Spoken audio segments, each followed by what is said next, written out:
How fast can I run a 4-mile time trial at over 5,000 feet of elevation on a track in Boulder, Colorado? Oh, we're good. We're rolling. Let's find out. The local ledge is here, and it's a Monday morning, and we are finally getting into amazing shape. This is our last week in Boulder. I want to do a 4-mile time trial because I've done a mile time trial, I've done a 2-mile time trial, I've been doing 5Ks. So what better thing to do than a 4-mile time trial at altitude? But yeah, guys, I mean, what a better way to start off the day with a nitro cold brew coffee and a Chomps beef stick after to reward myself after this amazing 4-mile time trial. Yeah, so I mean, a little jittered up right now. We got the dog at the track. We got Allie filming. So yeah, I'm gonna start warming up and we'll get going on it. I jogged around with my little wiener dog, Georgie, did some strides and got right into this 4-mile hard effort. Oh, we're good. We're rolling. All right, there he goes. And we are off, folks. I am going to be commentating over this 4-mile time trial to kind of tell you guys how I was feeling. Plus, I want to update you on my life and just catch up with you guys. I love these types of videos, so comment down below if you want to see more of this type of content. But we are already coming up at a first lap, 79 seconds through the 400 meters. The plan for the day was to try to break 21 minutes, which is 5:15 pace, but I wanted to go out slow because at altitude it is so risky to blow up. Already we are coming up on 800 and I was 2:37, which is 5:14 mile pace, which is really right on what I am trying to do. But yeah, if you go just slightly too fast, you run the risk of blowing up. And the last thing I want to do is blow up in this effort, especially for you guys out there. So yeah, I was feeling really solid through the first part, and you can just see that my body is starting to look a little bit leaner, a little bit stronger, and this pace is starting to feel good at altitude. I think I am finally fully acclimated, or at least somewhat acclimated to altitude.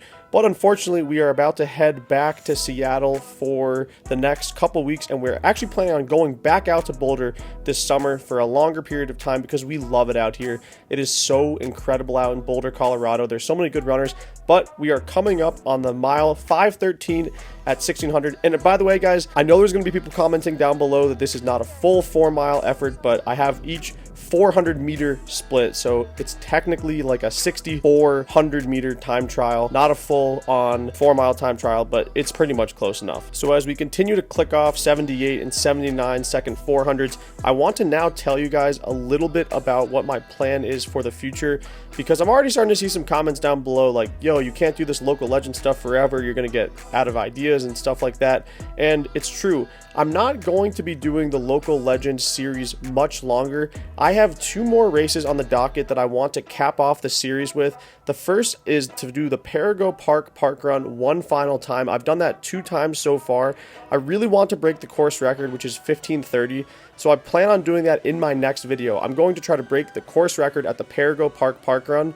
And then a week later, I'm going to be doing my sub 15 5K attempt at the Renton Park Run. And I think, guys, that is going to be where the local legend series comes to an end.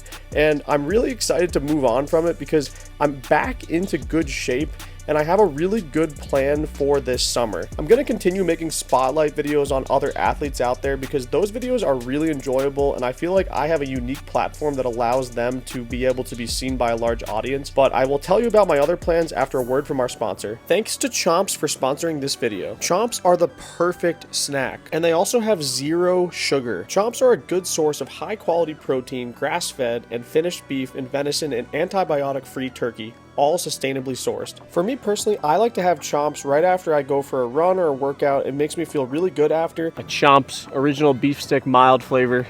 Super important to get in good protein, so I absolutely love this. 10 to 12 grams of protein in it, absolutely phenomenal. And I have them all the time if I'm just sitting around editing or hanging out at my house because they're just super healthy for you, and I absolutely love the taste. My personal favorite flavor is the original beef, but Chomps also does have other flavors such as jalapeno beef. Anyone that I have shared Chomps with has absolutely loved the product as well, which is super exciting. So if you are interested in Chomps, click the link in my description box below to learn more. All stick without the ick in there. See if my dog likes it. Georgie, like it? I think he loves it. Again, thank you Chomps for sponsoring today's video. So we are 9 laps into this 4-mile time trial, so over halfway done, and as you can see by my body language, I was still really clicking off great splits and feeling good throughout this point. And this was great because everything was going perfectly according to plan. but the altitude was really starting to catch up to me, and it's this very slow, grueling pain that you start to get where I felt like I wasn't able to breathe as well, and all I was trying to do was try to stay as relaxed as possible and keep my breathing under control so I wouldn't blow up. So now I've got 5 laps to go right here, and at this point I knew I was going to make it, and I knew I probably wasn't going to blow up, and it was all about just continuing to power on and just keep being as strong as I possibly could. On this particular day, it was a little bit sunny out, as you can see, but not too hot. And that was really an advantage because when it gets hot in Boulder, it gets super, super hot. But here we are at 3 miles, 15:42, 1 mile to go. And while I grind out this last mile, I still want to tell you a little bit more about my plans for this summer. And so basically, I was talking with Allie's coach, David Roach, who's a super, super knowledgeable guy in the sport of running. A lot of you probably do know him. And he was saying that the type of athlete I am is basically extremely aerobically underdeveloped. And what would help me as an athlete would be a lot of mileage that is slow and then a lot of hill strides. So what I'm trying to do this summer is build up to 80-mile weeks, maybe even more. And that's something that I've almost never been able to consistently do. But I'm going to keep most of my mileage pretty slow. I'll do a hard long run here and there on the weekends, and then 1 or 2 hard hill sprint sessions a week, and see if that really can just help me get into really good aerobic shape. I've kind of messed around with aerobic stuff in the past with threshold training. To be honest, that didn't really work out for me, and I didn't really seem to get incredible PRs from it. But I do like the idea of raising up the mileage high. It's something I've never consistently done. So yeah, try to do 70 to 80 mile weeks this summer and really just get a great base and become an actual aerobically strong athlete. And a lot of this mileage is going to be singles. I'm going to be doing like 9, 10, 12 mile runs a lot. But anyway, that's sort of the plan for this summer.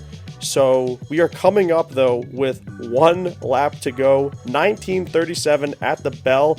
I was definitely going to break 21 minutes, but what was I going to run?